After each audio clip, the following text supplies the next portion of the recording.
Hey everybody, it's Kelly and I'm coming to you live. And I'm coming to you live because of a very, very sad story. This is the layout that I made for this week's inspiration piece. It took me 65 minutes to make this. And when I was going through and deleting some other photos off of my camera, I deleted the video footage for this. And unfortunately, I was gone for the weekend and was doing this very last minute. So I do not have time to make another layout. And I just really, really have to apologize for that because I think it would have been fun for you to see the process, but I'm going to try to walk you through as much of this as I can. And I know that sometimes that happens, and unfortunately sometimes that happens and then you don't have time to rectify the situation, because I have done that before, but normally I just make another layout. I just don't have time with my work schedule this week to be able to do this and get it uploaded and processed for you. So I'm going to just walk through this by just walk everything through and the decisions that I made. So this is a picture of my nephew and his, at that point in time, his fiance, but this is a year ago in May in 2016. So they have now been married for over a year. And one of the things that I just really wanted to talk to is in this was just how they were so looking forward to this big month of his graduation and then their wedding, because they had been separated for the last 4 years. They lived in two completely different cities, miles apart. So anyway, that's that piece here. Now, I went through a couple of different background papers, and originally I thought I was going to put this on like a black and white dot paper, but it didn't. When I kind of looked at it, it was too busy. I know you're gonna think that's funny considering all the layers of paper here, but it was too busy considering that there was going to be a lot of pattern in front of that. I think if it had been a tinier dot, the dot that I was thinking about using is way less formal. If it was a dot more like this, I think it might have worked better, but in the end, I think this is a good thing that it didn't. And what I did is, the inspiration piece inspired me in two big ways with this. The first is that all of that photo on the left side of the inspiration piece with all those really tall buildings made me think of paper strips. So I knew that somehow I wanted to do a bunch of different paper strips on this layout. So that's where that came from, why I was inspired to do that. The second way that that inspiration piece is translated into this layout is just with colors. When I was looking at it, it had that, I think they're succulents or something if I remember correctly, and they're in like a slight pinky or peachy color and some like teals and some blues. And when I was going through my photos to try to figure out what to scrap with those paper strips, I came across this photo. And her dress, plus the green of the background, plus her denim jacket here, just made me really want to use these photos. And then I started selecting my papers after that. So that's how that inspired me. So then, because I was using these colors, I was using some of the colors from the inspiration piece back in here. Now, I have a yellow in here that doesn't have, but the yellow really seemed to pop this off. In my deleted video footage, I first tried this on like a darker peachy pink color, and it was way too dark. As a matter of fact, the other place that happened is, see how I have the shelf here? And the shelf was because there was nothing for the photos to rest on. It looked really funny until I got that shelf in here. And I tried putting a peachy pink, dark peachy pink piece of paper here. As a matter of fact, I had it on there. I'll show it to you. I was going to use this piece of paper here, and it was just too dark. If you can kind of see how that looks against there.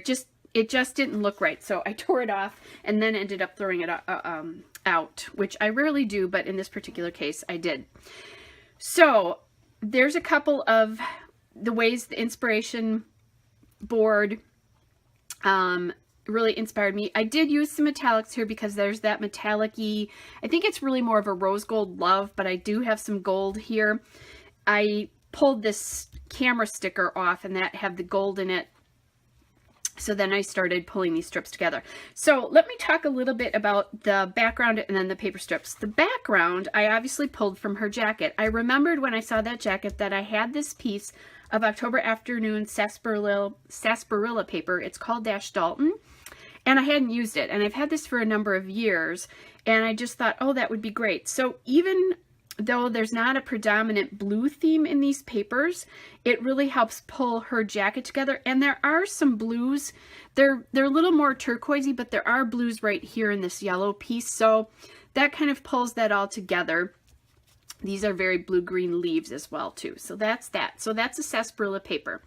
Then, when I saw the smaller photo, I decided I wanted to use some chipboard, a chipboard frame on this to get this framed. I have loads of these and I rarely use them. This one, I don't know where these come from because I put all my crepe paper and Maggie Holmes frames together. I suspect that this is probably from Bloom, maybe. But I'm not positive about that. And I just like that the way it echoed the gold in his cords here and how it just really framed their faces. So that's how I decided on that. And then I started picking papers here. This photo I knew was going to be matted. And what I did is I just kind of pulled these papers out as I chose them. And then looked at this, tried that really dark pink, and it didn't work. But once I pulled the gold out, it was really nice. It really stood out. It also made these two pieces of paper not stand out so much because that gold frames them. That piece of paper, the grid there, is from Maggie Holmes Chasing Dreams, and the paper is called Cheerful. So then I started with this paper, the chevron paper first, and that paper is from Maggie Holmes Bloom. The paper is called Delighted. I cut that to be the largest piece of paper and stuck it right in the center of the design so that your eye kind of focuses on that in some ways, even though these two yellows are sort of distracting it. Then I started just taking this paper and cutting it into different size strips. I did repeat two of the papers here, the yellow and the green. I think it helps frame it and bring all those strips together. These three are different, and then these two are the same, but they're different sizes. So there's a narrow one here and a thick one here, a thick one here, and a narrow one here. Now I will tell you, I didn't realize I had, reversed them, but those are the kinds of things that that I just sort of automatically do. I think I've talked about this before, and that I have an interior design background. So I do have a design background, and those things just a lot of times happen for me, I'll be honest. So this heart paper then is from the Maggie Holmes Open Book 12 by 12 paper pad. This yellow floral paper is from Maggie Holmes Chasing Dreams, and it's the Maggie paper. And then this green stripe paper is from Maggie Holmes Shine. It's the Charming paper. And then if we go to this other side, that green polka dot paper is from Maggie Holmes Open Book. That's the 12 by 12 paper pad as well. And you can see how a lot of these are tucked behind each other. Like these four are all behind this one. These two are behind this one, but then I popped this yellow strip on top. And that just gives this different dimension, that everything isn't exactly the same. So that's how that all started. I talked a little bit about how I needed a shelf here because otherwise there would have been no place for this stuff to rest. There would have been no places for the clusters to rest either.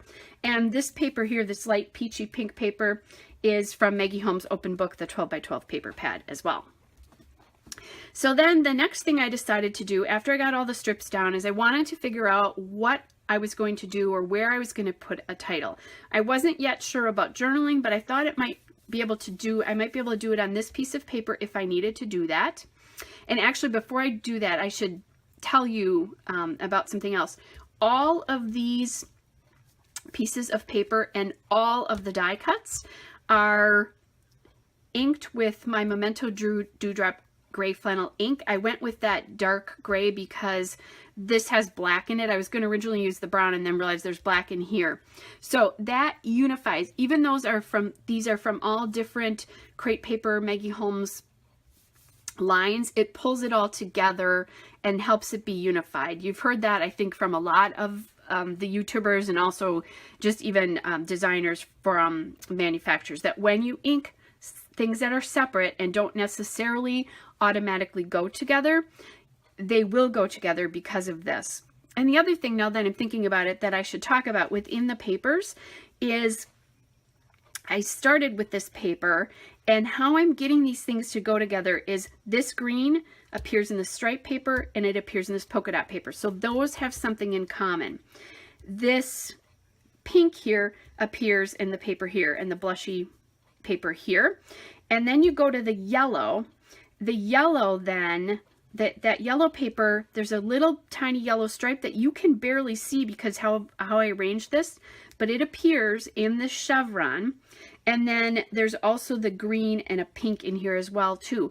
So all of these pieces have colors in combination with this piece of paper. So if you're trying to do something like this, where you're trying to bring lots of different patterns together, start with either a multicolored stripe or a multicolored dot. In my case, it was a chevron, and then pull your other papers from that. It's also how scrapbookers make paper kits of their own stash. That's also how you do that too, as well. Okay, so I think I got a little sidetracked, but those were some important ideas about how and why these kind of all work together. So I believe I was talking about the title. I went with black because it's so busy on this. If I had done it in any other color, I think it would have totally gotten lost. So that's why black. I chose a thinner font as well, and it's a fairly simple, there are serifs on these, but not a lot. So it's a fairly easy to understand title. Then I picked this sticker from the Maggie Holmes Shine sticker sheet, and this big black here emphasizes this big black here. There's black in his robe, so it pulls that all together, and then there's black in this paper as well. Again, just pulling everything together, giving commonality to each of the elements. I also at that point then chose this journaling tag, which is a die cut from the Maggie Holmes Bloom ephemera, because I liked how the pink and the yellow appeared in here and then on that journaling tag. And then I just started pulling some of the flowers and leaves from the Bloom collection, which is what these all are. These edges are all inked as well. And that just helped transition things. Like, you know, there was it softened the square lines here, the straight lines here. Same thing here, it's softening some of the straight lines and up here as well. Now this is not like a multi-layered cluster, other than there are some enamel dots here, but it gives your eye 3 places to go through the layout, and the photos are in the middle of those 3 places. So that's something also really important you want to do. You want your clusters to usually somehow be across from each other or surround the photos, so that it brings the layout together and it brings the attention to these photos. And as busy as this is, because these photos are fairly dark, you still can really see them, because this is a very busy layout. Then as I was just going through some of the die cuts, I found this little hexagon. Yeah, but no, that's not right. Anyway, I found this piece here that says "with all my heart." Sorry, it's been a long day, long weekend. And I just thought that was sweet because they're so in love here. And I popped that on there. I put this on some foam squares just because this is dimensional, and then this title's dimensional. I wanted that dimension there. Then, and all of these die cuts, the tag, all of those are from the Maggie Holmes Bloom ephemera pack. Then I was kind of looking at other things to do, and I found this little gold sticker here that says adorable. And that came from that Shine sticker sheet as well. And I liked how that brought this gold that's in the inspiration piece and then in this camera over to this side as well. It's like giving that shelf that this is resting on, it's kind of helping pull this all together. Now I know I don't have a lot over here, but there's yellow here and yellow here in the two clusters, and some of the gold is common. So it's just giving your eye more to kind of look at, that kind of a thing. And even though this flower is different than these two, they have the pink and the greens in common, so it makes sense to your eye. Then lastly, within the clusters themselves, I wanted some other type of texture because I had the sticker and the die cuts and those kinds of things, and that's where I brought in some more gold here, and it was to keep the layout from looking too flat. I had to be careful about what I was putting on here in embellishments because there's so much pattern in here. But these are some gold enamel dots, and those are from the Eyelet Outlet and Brad's company. And I bought them at a scrapbook expo, so that's where these came from, and they're glittered in there too. Then very lastly, I wanted some twine for my tag here, and I used just a white and gold twine from the Target Dollar Spot. I did look at other colors, perhaps to bring out some of the green or some of the more turquoisey elements, but it seemed to call too much attention to itself. And when I just used this white, it just seemed to blend really, really well into the whole layout. Like there's all these papers are white based, so the fact that the tag and the twine are white based, they kind of just work together, then they blend in together. So I think I've told you about everything, and oh, I know, I forgot to tell you, I think I may have forgotten to tell you this, the shelf paper here is from Maggie Holmes' Open Book, the 12 by 12 pad. Not sure if I forgot that, but I'll get that in because I think I might have. Anyway, again, you have my sincerest apologies that I lost the footage and just did not have time to remake a layout, but honestly, it happens to the best of us, and sometimes you have to just go with it. I think the one nice thing about this, even though you didn't see me creating this, is that I've really been able to explain my philosophy because I didn't fast forward the video, so you understand how things are pulled together. Please, if you have any questions, leave a comment, and I have a lot of videos that have gone up this week. I had one on Sunday on my own channel and then another one on Tuesday on my own channel. So if you're feeling left out because you didn't get to see a process video, check out my channel, and that'll be in the description along with a link to my Flickr account so that you can see stills. I will also have a still shot and detail shots of these clusters as well for you. Hope you're all well, and we will be back with another video again soon. Bye!